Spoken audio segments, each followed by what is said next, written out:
Hey, what's going on? This is Troy, and this is the Planet 76 podcast, your source for Sixers news, highlights, hot takes, and more. Welcome to the show.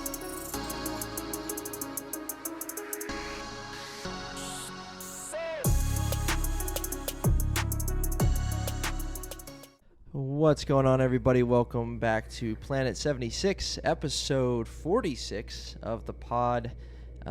We've got a few things to get into today, but first, if you are new, welcome to the show. Why don't you hit that subscribe button, whatever platform you're on. Toss us a like, whatever it is, a follow, a comment.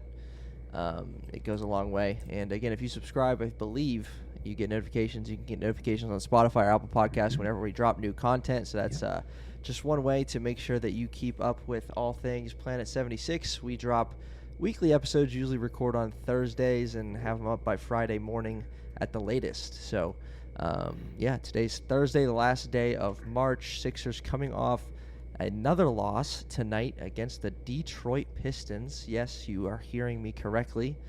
Sixers drop one in Detroit to the Pistons.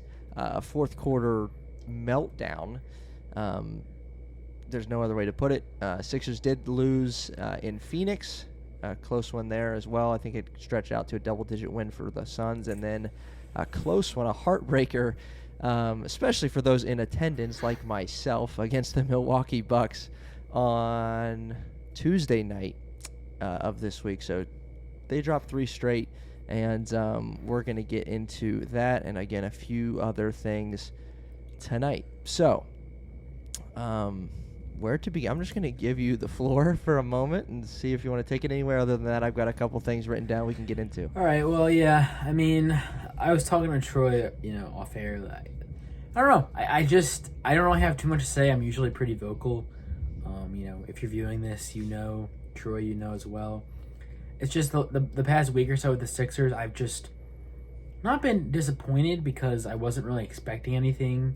So, usually if you're not expecting anything, it's hard to get disappointed. But I really would have liked to see, at the very least, maybe a win against the Suns, because again, like Troy mentioned, they were up big, and they had a large lead heading into the fourth quarter, and after that, things just kind of dissolved into what ended up being the reverse, what ended up being a Suns win by, I believe it was 10, if not, very close to that. And then they go on to lose to the Bucks on Tuesday, which, again, another fantastic game that the Sixers had a lead in. And they lost the lead, and they lost the game. And, it all came down to a Joel Embiid layup, which was blocked by Giannis. And that was it. That was the game. And then tonight against the Pistons, it pains me to say the Pistons beat the Sixers, because although what I will say is the Pistons beat the Sixers at least once a year. And it shouldn't be, because the Pistons suck, and they have sucked for quite a few seasons now. Although this season they're trending upward. Either way, it doesn't matter. They still suck in the current moment. So right. I guess this week of Sixers basketball left a lot to be desired for me, and I know I speak for a lot of Sixers fans. Probably you, if you're watching this, whoever you are. It's just like, you want to it's irking. It irks you. Like, it is. Man. It is. And I think they each of these 3 games, while 2 of them are obviously against very good teams, one of them is against a not good team. They each kind of irk you in a different way. So, to lose to, the best team in basketball by far record-wise in the Phoenix Suns, to lose the way that they did, to be, leading that game. I think they lost the second half. I looked real quick. They lost the second half by a total of 14 points. So Sixers were up, at half, lost by 14 in the second half. And then to lose that one, that hurts, but it's like, okay, whatever. We might see them later. We might not. That's a lot that's going to have to happen if we're going to play the Suns. Yeah. So, but to play an Eastern Conference opponent like the Milwaukee Bucks, who are, again, in that top 4 range of the Eastern Conference, along with the Sixers, Celtics, and Miami Heat, To lose that one the way that they did, to have a 14-point lead at one point, and to have it again come down to the very wire, as you mentioned, to literally take points off the board with a second and a half left in the game following a review. That one stings a little bit and stings in its own way. There were obviously some positives, but there were some negatives in that one. And then you think about Detroit tonight, and that just hurts in a completely different way. It's not a contender. It's not one of those other two teams we just mentioned. They're at the other end of the spectrum, and we take a one-game trip to Detroit and drop that one. So I'm gonna ask you, Detroit game aside.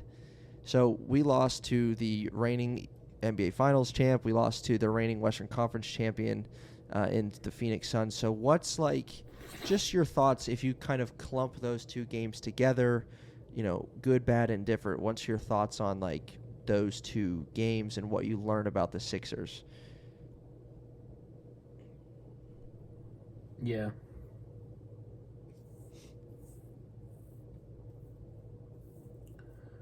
Well, I mean, what I will say is that, and me and Troy were kind of alluding to this, in the past few minutes. We've been kind of alluding to this, but the games overall were good games. You play really well against, again, Western Conference Finals champions. Well, that's not how do you even phrase that? Whatever. Western Conference Finals, winners of the Western Conference this past season, and current NBA champions, both finals teams, last season. So being able to stay in the game against both those teams is very impressive if you're the Sixers. I think it's a good measure of how they stand against those teams. Although, again, blown leads at the end, which resulted in losses for the Sixers, it's still something that, it's a good thing it's not the playoffs and it's just the regular season, because something like that can really shift things, for either team. But overall, I still am impressed by the Sixers being able to get out to a large lead against teams like that. Teams who just made the finals, and the Bucks winning the finals. So in that respect, I tip my hat to the Sixers, because that's impressive again, like I said. And it's something that we wanted to see as fans. Hey, can the Sixers hang with this team? Can the Sixers hang with that team? How they stand against whoever it is, Bucks, Suns, whatever the case may be, the best teams in the NBA. And playing devil's advocate, for the most part, they kind of did. So in that area, like I said, I think it can be a mini win, I guess you could say. I don't really care for, what's the phrase, moral victories. Yeah, I don't really care for that, but in this sense, I think something like that can be considered.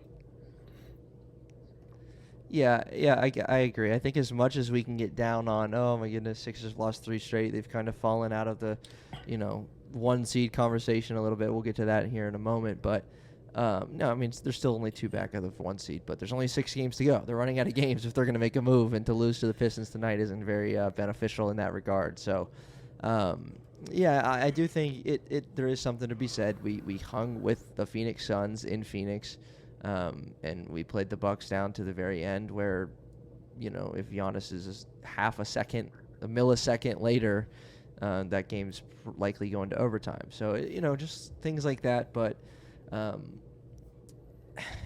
at least we didn't look terrible, kind of thing, against those teams, and we're just scratching our heads. So yeah, I agree. I think that there's something to be said for that. I will say tonight, what irked me, to use your word, the most against the Detroit Pistons was the bench scoring. So the first points from the bench, I believe, came with 4 minutes left in the third quarter. Not a single bench player had scored a single point until that mark in the third quarter. The Detroit Pistons didn't have a lead until, I don't even know, halfway through the fourth, maybe a little before that, but it was in the fourth quarter, I know that. So the bench is an issue. Doc Rivers, I saw a quote on Twitter. He said, in regard to the bench, he said they didn't struggle. They didn't get a lot of shots, is what Doc Rivers said. And then you look at the box score, and did they shoot a ton? No. But those that did, Danny Green 0 for 3. George Niang 1 for 3. Paul Reed played for 23.5 seconds.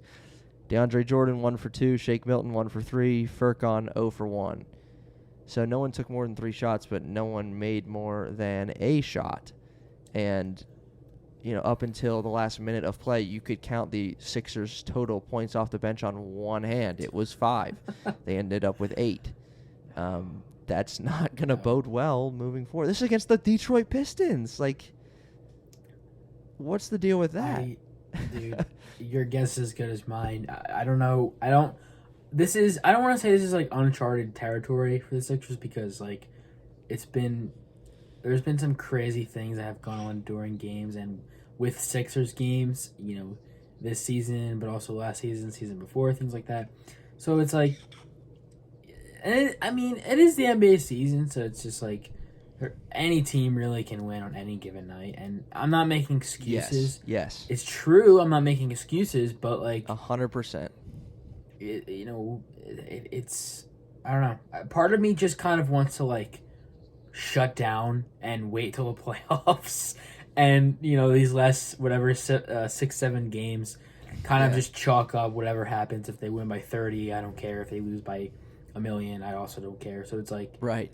I want to find a middle ground to that, but I don't know if I can because part of me is just okay, I'm just gonna wait till playoffs. None of these other games matter now. I don't really care anymore. Let's see the playoffs because this is the year where, hey, the Sixers have what they need to succeed in the playoffs. They have everything they need, and they have some things they don't need, aka the coach, who has not been great.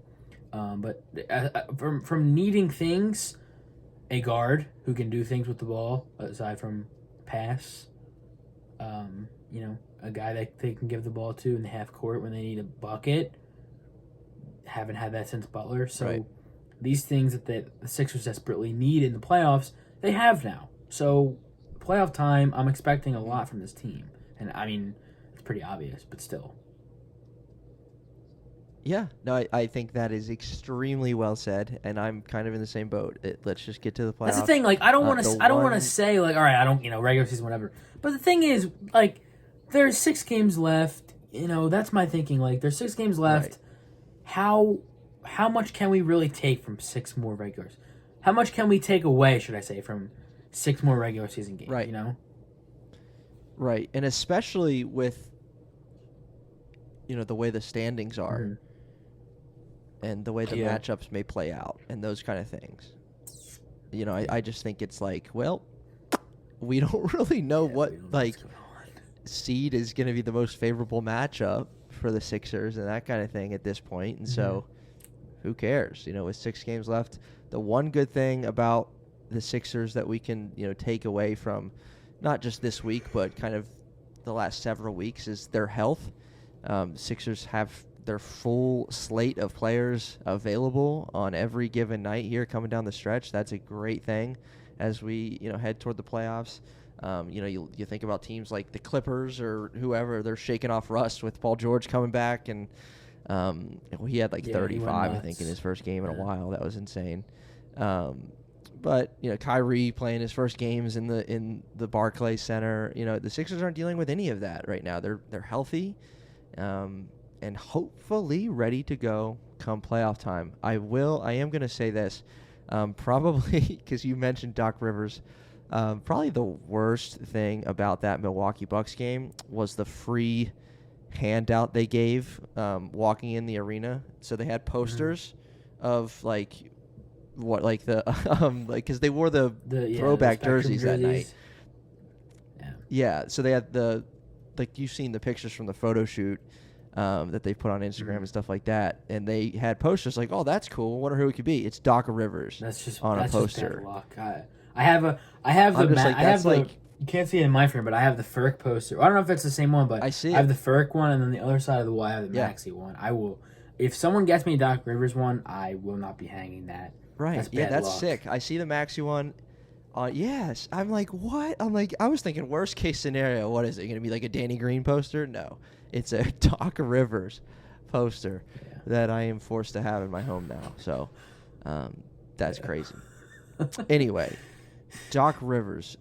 I don't know if we want to get super far deep into this, but and if you don't want to, you can just give me a quick one-liner. But it seems like you scroll on Twitter, you look on Instagram, everyone, everywhere, not you, but a lot of other Sixers people are saying, fire Doc Rivers. We're not going to win a title with Doc Rivers. We're not going to do anything with Doc Rivers.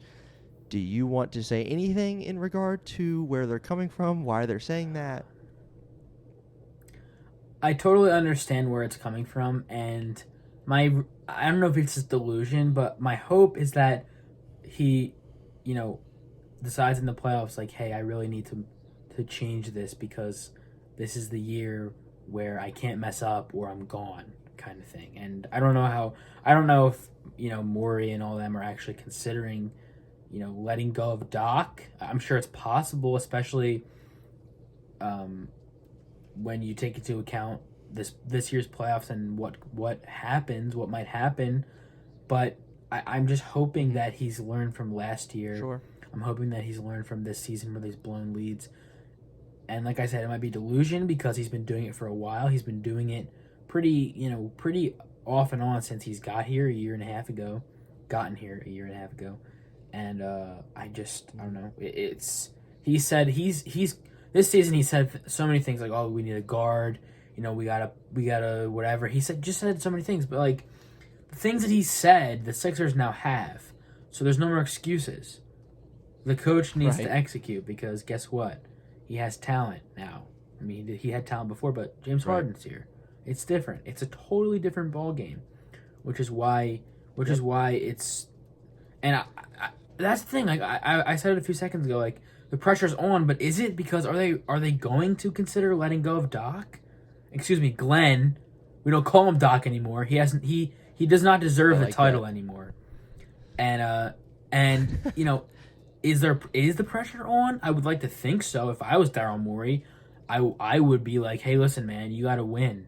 Like the talent is here, and beating hard, and it's time. You got to win. If you're gonna mess up and have all these errors in the playoffs, we're gonna have to discuss something else because you might not be the right fit for this team. And like I said, I understand where people are coming from with, oh, the Sixers would never win with Doc Rivers. And okay, I mean, I don't know. I don't know if there's a large enough sample size to say that. Obviously, last season was, you can attribute a lot of that to Rivers, but I don't know. My mind goes everywhere with Rivers. It's like sometimes he's good, sometimes he sucks, and I'm hoping that he mends his ways for the playoffs and in the playoffs because again, this is the year because it's been a while since the Sixers have had a team like this, not only in the past few years, but in the past decade. Yeah. Well said. I don't have too much to add to that. But like you said, I'm hopeful that. I don't know. Yeah, why not? Let's be hopeful. I mean, it's not. Yeah. I'm not even going to go there, but let's be hopeful at least. To expect that he can do something, because he's proven himself at one time, maybe only one time. It could be only one time. But we have yet to see.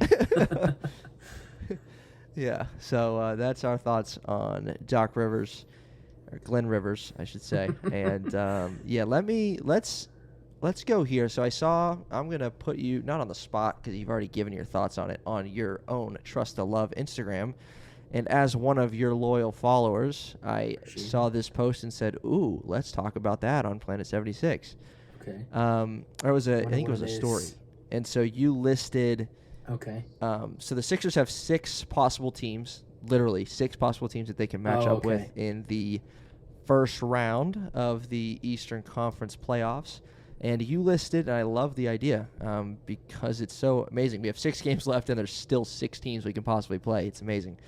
You listed yours from the team that you would like to play, and then, from 1 to 6, 6 being the team you would least like to play of those possible 6 matchups. So I just want to hear your thoughts on that. I can read them off to you if you forget exactly where teams landed, because I have them right in front of me, what you listed, and maybe just your thoughts on why teams landed there for your personal preference. So the first of the teams, well, I'll just list off the order real quick. So Cavs, Bulls, Hornets, Hawks, Raptors, and Nets. Cavs being the I would most like to play, the Nets being I would least like to play.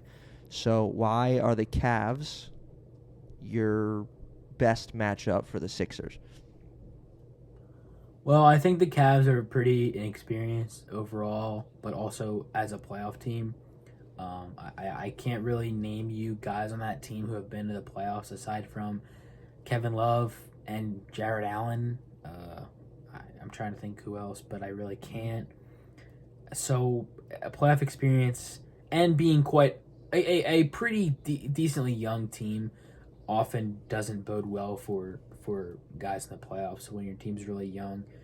And the Sixers, I mean, I know regular season isn't always an indicator of things, but the Sixers, I believe, were 3-1 or 4-0 against the Cavs this year in the regular season. And obviously the Cavs were missing players, but the Sixers were also missing players.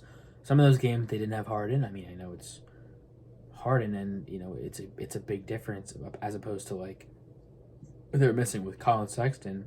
But either way, both teams weren't healthy at points, and I just don't think the Cavs. I just don't really fear the Cavs. I think we talked about this on the podcast. Probably if it wasn't last episode, then a few episodes ago. I just don't fear the Cavs. I feel the same way with the Bulls. I mean, I know that they have much more playoff experience, especially with DeRozan. And, well, do they, though? I mean, I guess they kind of do. Maybe.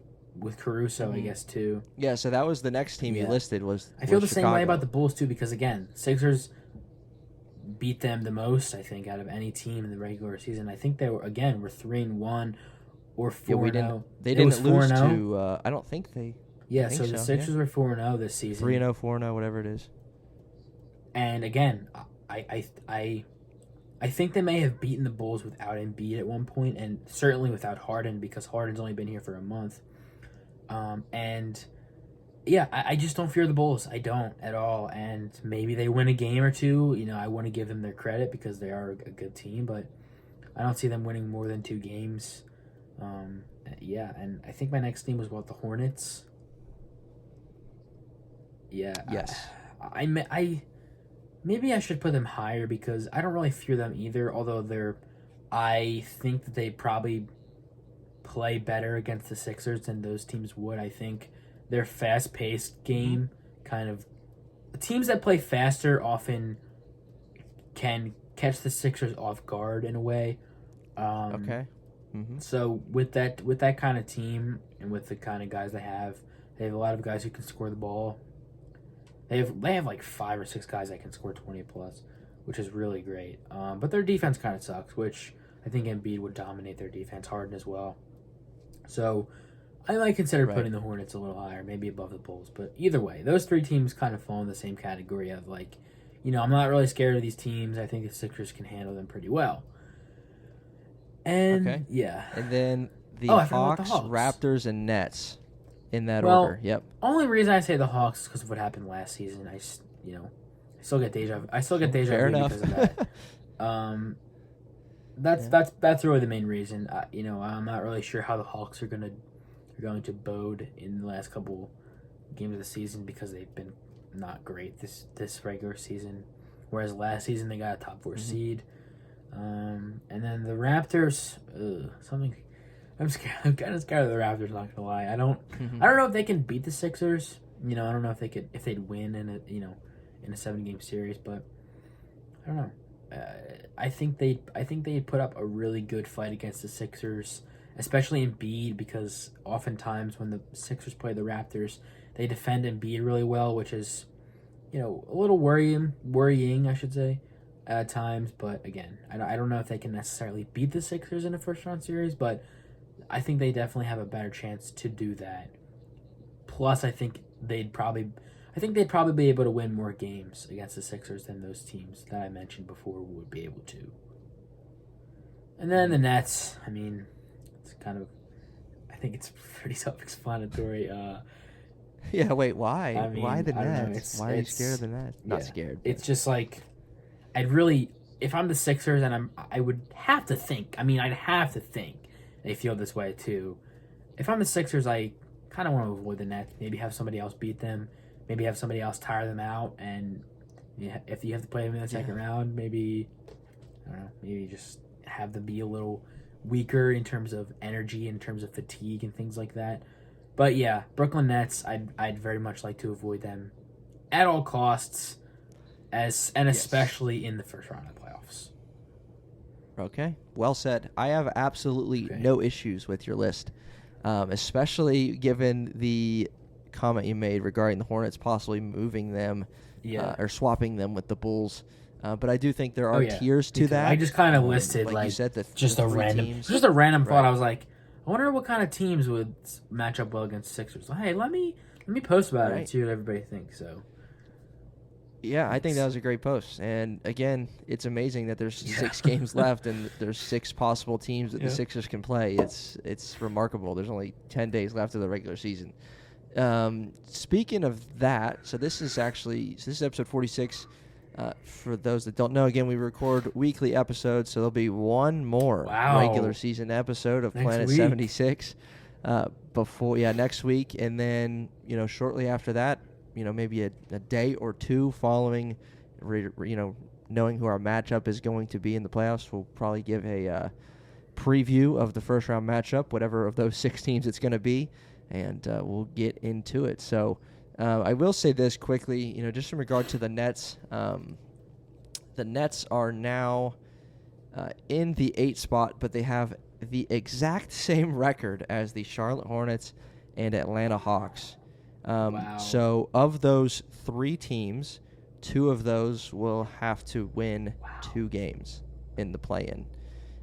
So that is something to watch. Again, if the Nets very well could miss the playoffs, especially if they go to 9 or 10, because it's very possible they can lose a game out of 2. Now, again, if they're a 7 or 8, then all they have to do is win 1 game, potentially out of 2. If they win the first one, they're in. If they lose the first one, they have to win the second, that kind of thing. But in regard to possible matchups with Brooklyn, the Heat and the Bucks have created a little more separation, at least than the last time we've talked. So they both only have 28 losses, so they're sitting up top, first and second seed. The Celtics and Sixers now have 30 losses, so they're 3 and 4 right now. Again, 2 games back with 6 to go of those top spots in the East. So again, to speculate, I was going to say not to speculate, but to speculate, if the Sixers are going to be the 3 or 4 seed, that would guarantee them that they do not play the Brooklyn Nets in the first round.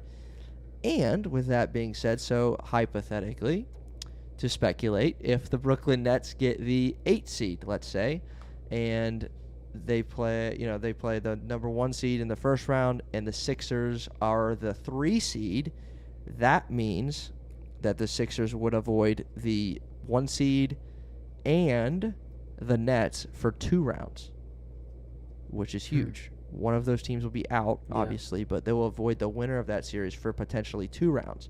The same can be said if the Sixers are the 4 seed and the Nets get the 7 seed. That's how they can avoid the Nets for 2 rounds. I mean, that's pretty big too. So it's going to be interesting. I think it's going to be a lot more fun to break this down when we know what it's going to look like in the Eastern Conference and what the Sixers' path will be moving forward round by round. We shall see.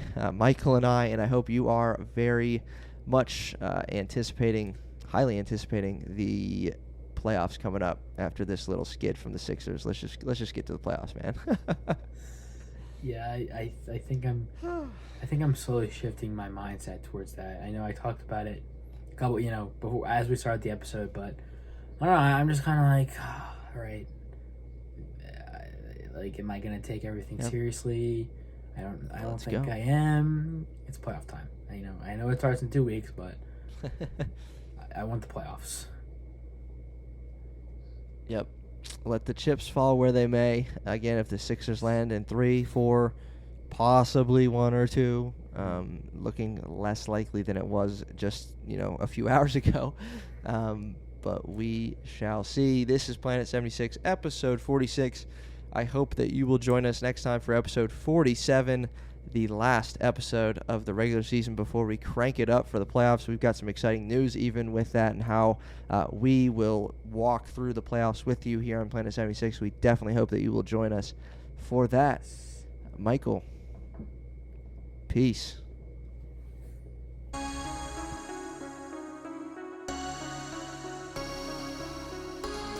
You just listened to an episode of the Planet 76 podcast. Hey, we appreciate you joining us for this episode. Whatever platform you're on, why don't you hit that subscribe button for us, and we'll see you next time.